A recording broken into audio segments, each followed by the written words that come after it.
Drugs case దర్యాప్తు జోరందుకోవడంతో తెరపైకి వచ్చిన పేర్లలో సినీ హీరోలు, దర్శకులు, నిర్మాతల పేర్లు రావడం సంచలనం రేపింది.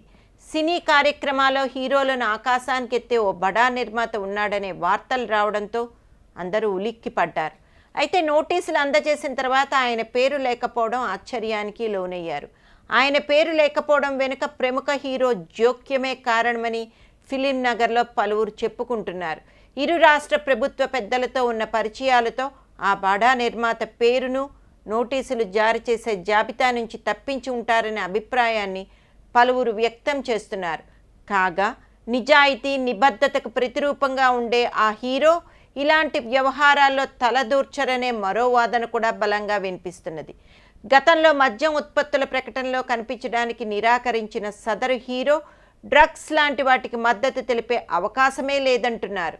దేశ రాష్ట్ర ప్రయోజనాలకు భంగం కలిగించే డ్రగ్స్ మాఫియాకు వ్యతిరేకంగానే ఆయన స్పందిస్తారని, బడా నిర్మాత డ్రగ్ కేసులో ఉంటే తాను జోక్యం కలిగించుకోరని పలువురు కొన్ని విమర్శలను ఖండిస్తున్నారు.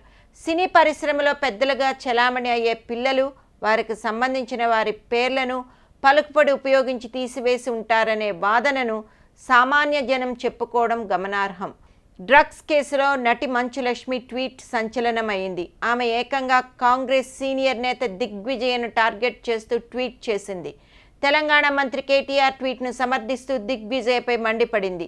ఈ నేపథ్యంలో కేటీఆర్ ట్వీట్కు మంచులక్ష్మి మద్దతు పలికారు. రామ్ చెప్పినట్టుగానే దిగ్విజయ్కి ఎప్పుడో మతి స్థిమితం కోల్పోయారంటూ ట్వీట్ చేశారు. కేటీఆర్కు సినీ రంగంలో స్నేహితులు ఉండటంతో ఆయన ఇలాంటి ట్వీట్ చేసినట్లు స్పష్టమవుతోంది. దిగ్విజయ్కు మంత్రి కేటీఆర్ ధీటుగా కౌంటర్ ఇచ్చారు. మీరెప్పుడో కోల్పోయారు, రాజకీయాల నుంచి రిటైర్ అయి వయసుకు తగ్గ పనులు చేసుకోవాలంటూ కేటీఆర్ సూచించారు. 2017 మంచు ఫ్యామిలీకి అచ్చి రాలేదు, అందుకే అన్ని డిజాస్టర్స్.